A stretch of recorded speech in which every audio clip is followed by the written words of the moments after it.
सुजलां सुफलां मलयज शीतलां शस्य श्यामलां मातरं वन्दे मातरं। शुभ्रज्योत्स्नां पुलकितयामिनीं फुल्लकुसुमिता द्रुमदलशोभिनीं सुहासिनीं सुमधुरभाषिणीं सुखदां वरदां मातरं वन्दे मातरं वन्दे मातरं। भारत माता की जय।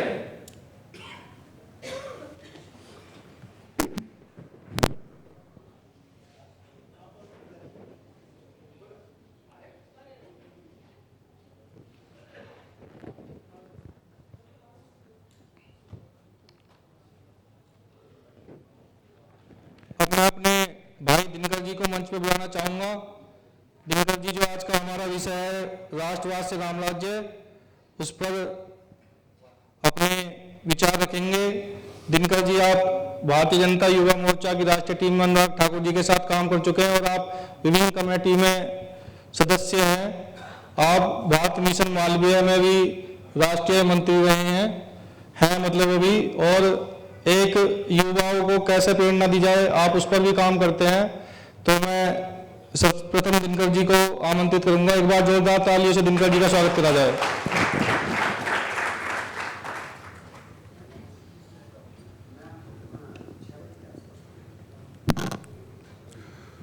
बहुत बहुत धन्यवाद भाई रितेश जी, हमारे भाई शैलेंद्र सिंह जी।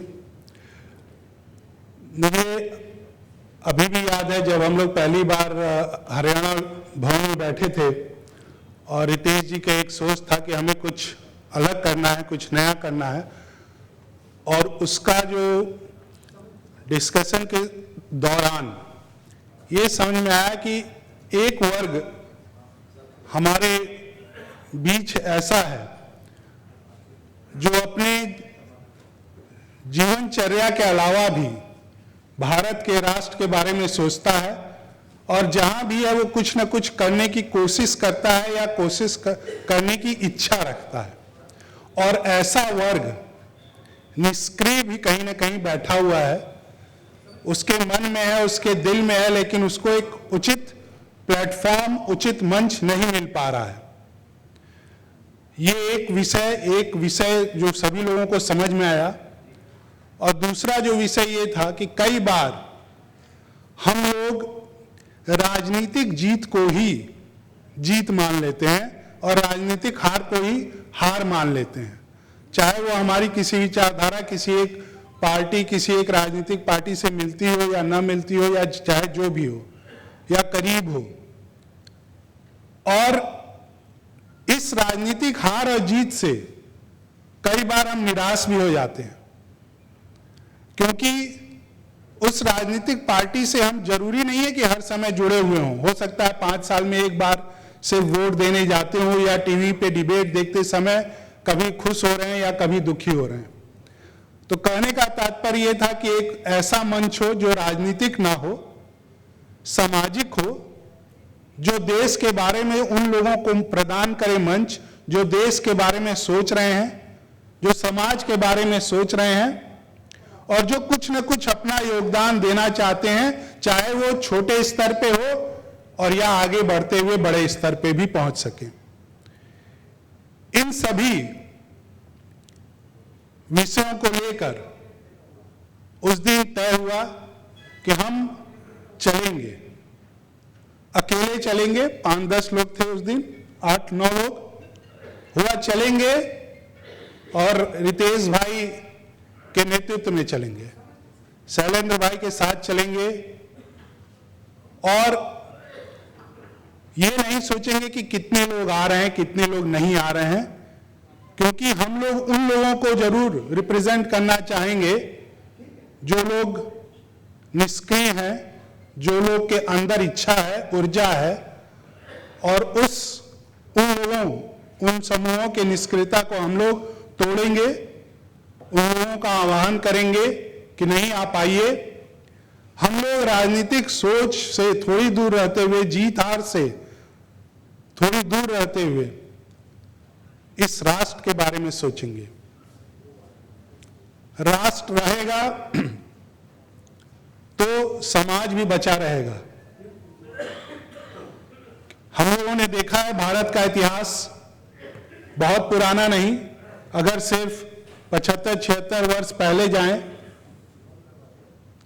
तो कहीं ना कहीं जो भी समूह आजादी के समय था, वो आजादी के लिए लड़ रहा था, नहीं लड़ रहा था, या जो कर रहा था, उन समूहों में कहीं ना कहीं किसी न किसी वर्ग में एक जरूर राष्ट्रवाद की भावना नहीं थी। इसीलिए इस राष्ट्र के दो टुकड़े हुए। आजादी की लड़ाई कहते हैं लोग कि अंग्रेजों से लड़ रहे थे, इनसे लड़ रहे थे, नहीं, कुछ वो भी समूह था जो अपने लिए लड़ रहा था। वो देश के लिए नहीं लड़ रहा था, वो अपने लिए लड़ रहा था। और उसका जीवंत उदाहरण रहा कि 1947 में इस देश का टुकड़ा हुआ। और जब इस देश के टुकड़े हुए तो हमारे पास इतिहास गवाह है और इस समय वर्तमान भी गवाह है कि वो भूभाग चीख चीख के बता रहा है कि जो लोग मूल निवासी थे, आज उन लोगों के लिए उस जगह पे कहीं भी एकमात्र इंच जगह नहीं है। हमें अपने इतिहास से सीखना होगा। मैं कई मंच पे, जैसा हमारे रितेश भाई बताया कि कई कमेटियों में सदस्य बनने का मौका भी मिला और कई में हूं भी, और मैं हर जगह ये प्रश्न उठाता हूं कि इस देश में आयोग बनाने का, कमीशन बनाने का बहुत अच्छा एक तरीका है कि हर किसी एक विषय पे एक कमीशन बना दो, एक आयोग बना दो। 50 बने, आजादी के बाद से बनते आए, लेकिन कभी भी किसी ने ये नहीं सोचा कि क्या एक आयोग नहीं बनना चाहिए था कि 1947 में इस देश का विभाजन क्यों हुआ। वो आयोग उन कारणों को जानने की कोशिश करता कि इस देश का विभाजन क्यों हुआ, और जब वो आयोग जो कारण बताता, उन कारणों का फिर से दोबारा जन्म न हो, उसके लिए क्या करना है, कैसे रोकना है।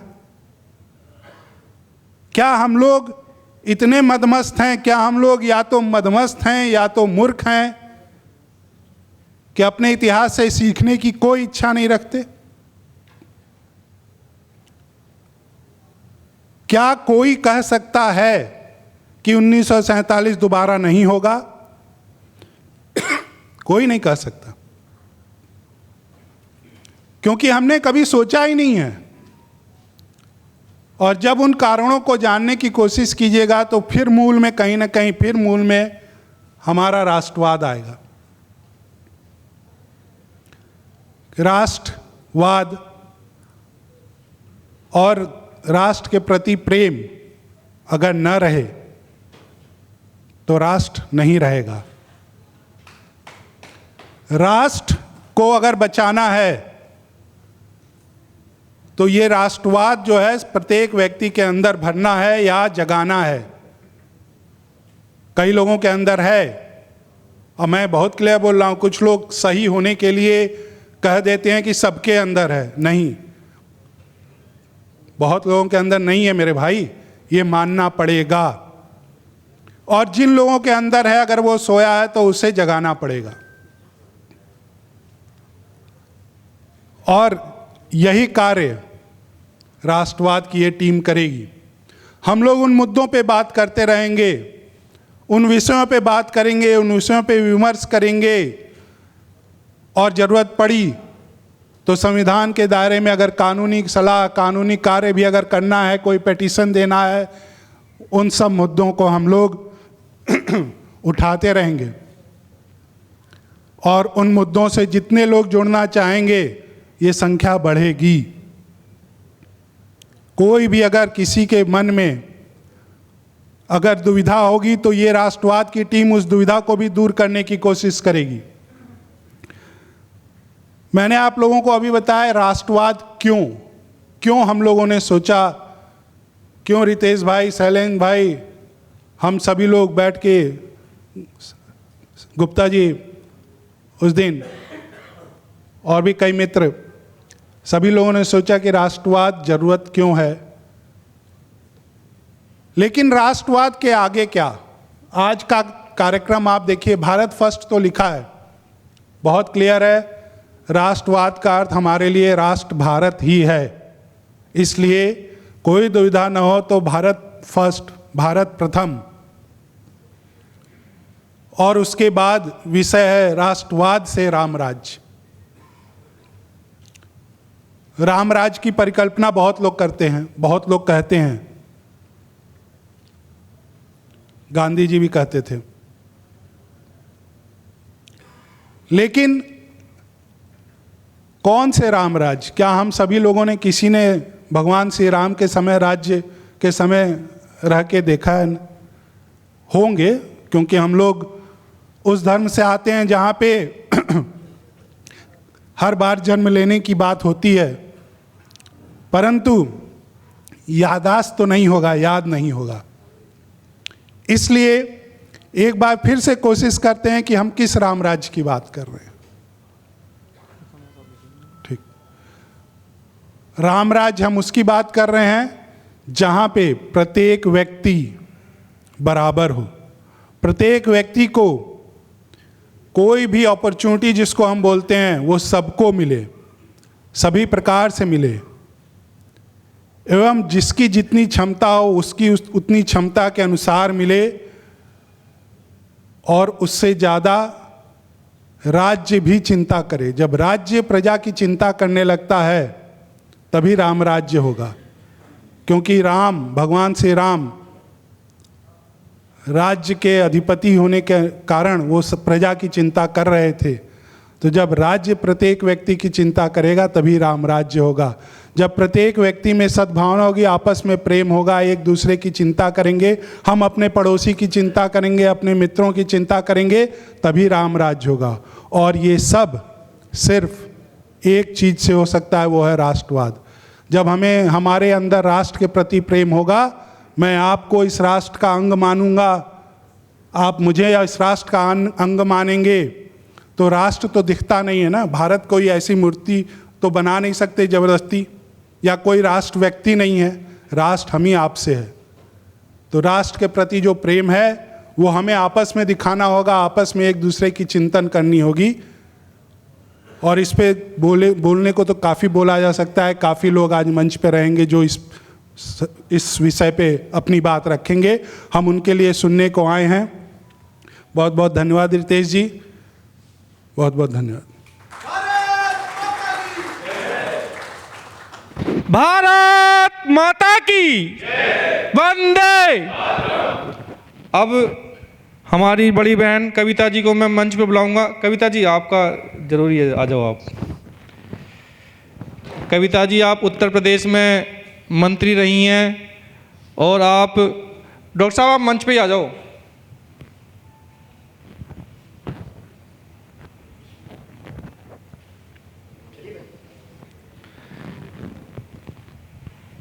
कविता जी का मार्गदर्शन हमें मिलेगा। कविता जी, आप बहुत सीनियर कार्यकर्ता भी हैं भारतीय जनता पार्टी उत्तर प्रदेश की। तो एक बार राष्ट्रवाद से जो राम राज्य हमारा विषय है, कविता जी अपना उद्बोधन उस पर रखेंगी। एक बार जोरदार तालियों से कविता जी का स्वागत किया जाए।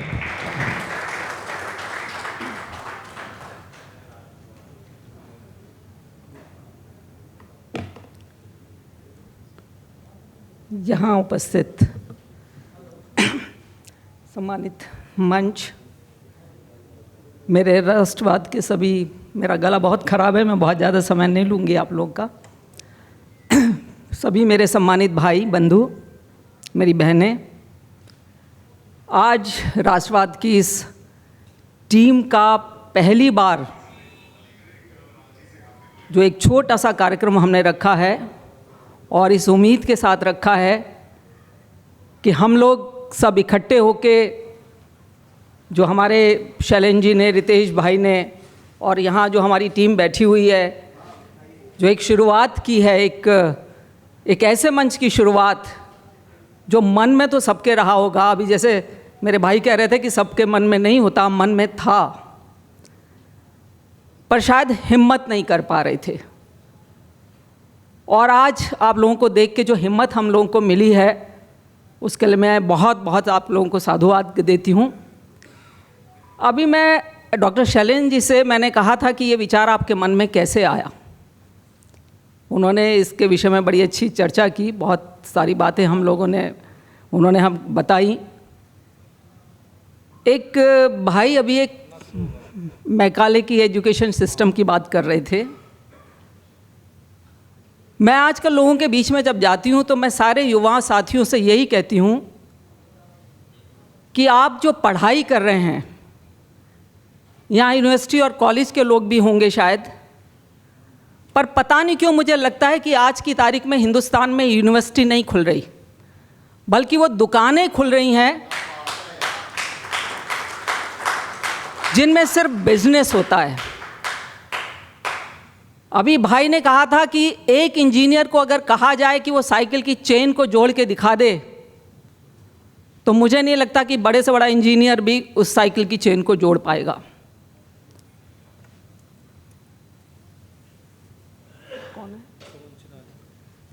मैं अपने अतिथि पवन सिन्हा जी का स्वागत करती हूँ। बाद में करवा दीजिएगा, बाद में करवा दीजिएगा।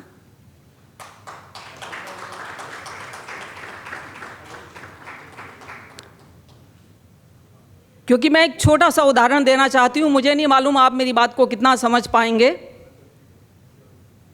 कि कुछ दिन पहले मेरे घर में काम चल रहा था और जो लोहे की रेलिंग बनाने का काम एक बंदा कर रहा था। मैंने उससे पूछा, भाई, जब भी हम उससे समय लेते थे कहता था मैडम 15 दिन बाद आऊँगा, 1 महीने बाद आऊँगा, 2 महीने बाद आऊँगा। तो मुझे लगा कोई बहुत पैसा कमाता होगा तभी तो इसको समय नहीं मिल पा रहा है। तो मैंने उससे कहा कि भाई तुम इतना काम करते हो, तुमने कोई पार्टनर नहीं रखा हुआ? उसने कहा, बहन जी मैम पार्टनर रखा था मैंने, पर मुझे 3 महीने में 60 लाख रुपए की आमदनी हुई और वो देख के भौचक्का हो गया और वो 60 लाख रुपए लेके भाग गया। आप मुझे बताइए कितने इंजीनियर होंगे यहाँ पे, चाहे IIT के हों चाहे कहीं और के हों, कितने इंजीनियर होंगे जो 3 महीने में 60 लाख रुपए कमाते होंगे? और वो आदमी मुझे नहीं लगता कि कभी उसने स्कूल या किसी कॉलेज का दरवाज़ा भी देखा होगा। तो ऐसी एजुकेशन सिस्टम की जब हम बात करते हैं तो मुझे लगता है कि हिंदुस्तान के कम से कम 50% जो दुकानें खुली हैं यूनिवर्सिटी के नाम पे और कॉलेजेस के नाम पे, उन्हें बंद कर देना चाहिए। और हमारे बच्चों को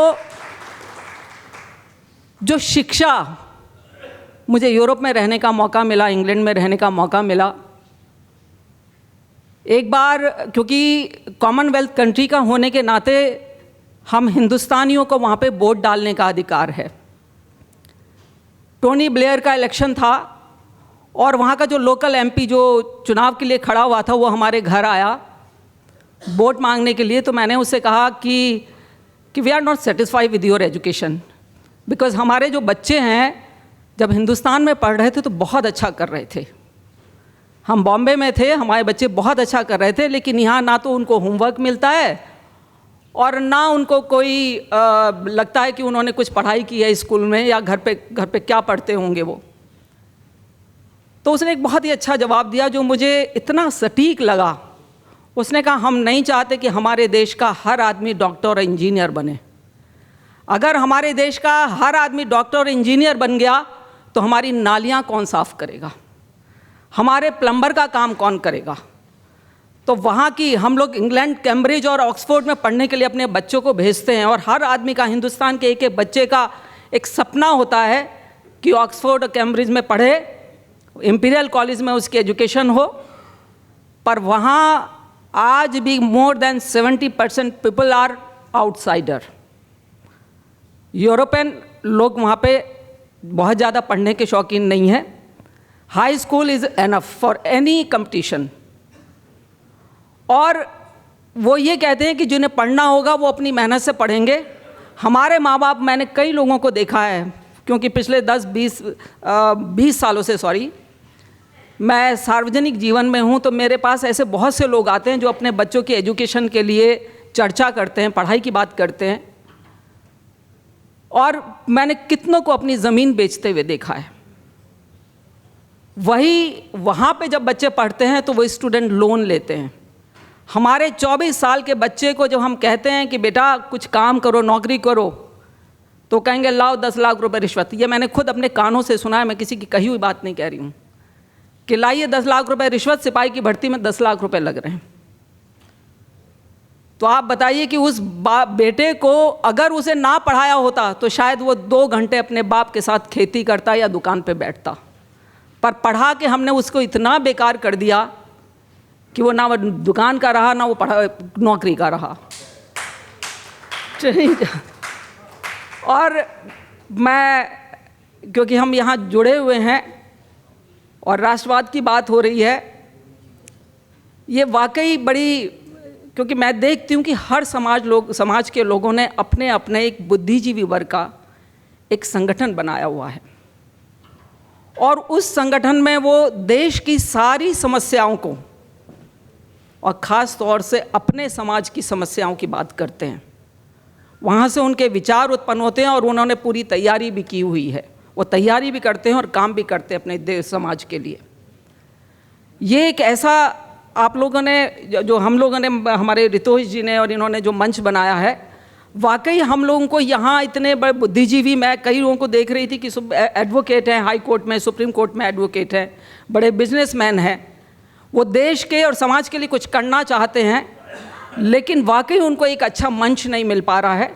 ये मंच दे के आपने जो उन लोगों का और ख़ास तौर से हमारे जैसे लोगों का हौसला बढ़ाया है कि हम करना तो कुछ चाहते हैं, लेकिन समझ में नहीं आता कि कैसे करें। हम कुछ ना कुछ करके, अभी एक छोटी सी घटना कल की मैं आपको बताती हूँ कि मैं मेरठ से आ रही थी, बिजनौर से आ रही थी, तो मेरठ में एक टोल पड़ता है। उस टोल पे बहुत लंबी लाइन लगी हुई थी। हम जैसे तैसे करके आगे जब पहुँचे तो हमने देखा तो वहाँ पे सिर्फ इस बात पे झगड़ा हो रहा था कि कुछ लोग गले में पट्टियाँ डाल के और कह रहे थे कि हम टोल क्यों दें। तो भाई, आप टोल क्यों नहीं देंगे? क्या आप इस सड़क पे नहीं चलेंगे? क्या आपको इस देश की तरक्की की कोई चिंता नहीं है? जो एक, मुझे लगता है वो कहना चाह रहे हैं कुछ। खैर, मैं अपनी बात को बहुत शॉर्ट करना चाहती हूँ, और मैं आप लोगों से भी निवेदन करती हूँ कि आप लोगों के आसपास इस तरह के लोग जहाँ भी हों, उनको ये समझाने की कोशिश करें कि हम जो भी टैक्स दे रहे हैं, जो भी टोल दे रहे हैं, वो हमारे ही देश के और हमारे ही समाज के काम आ रहा है। इसी के साथ मैं अपनी बात ख़त्म करती हूँ। जय हिंद, जय भारत। बहुत बहुत धन्यवाद कविता जी। अब मैं मंच पे बुलाना चाहूँगा हरभजन जी, जो हमारे राष्ट्रवाद के राष्ट्रीय प्रभारी हैं। मंच पर आएँ कृपया। हरभजन जी के लिए जोरदार तालियां एक बार हो जाएं। डॉक्टर डी कुमार जी, आप भी मंच पर आएँ। अब आप रिटायर हो गए हैं, आपकी जरूरत अब इन्हीं मंचों पे पड़नी है। लैब टू लैंड वाला प्रोग्राम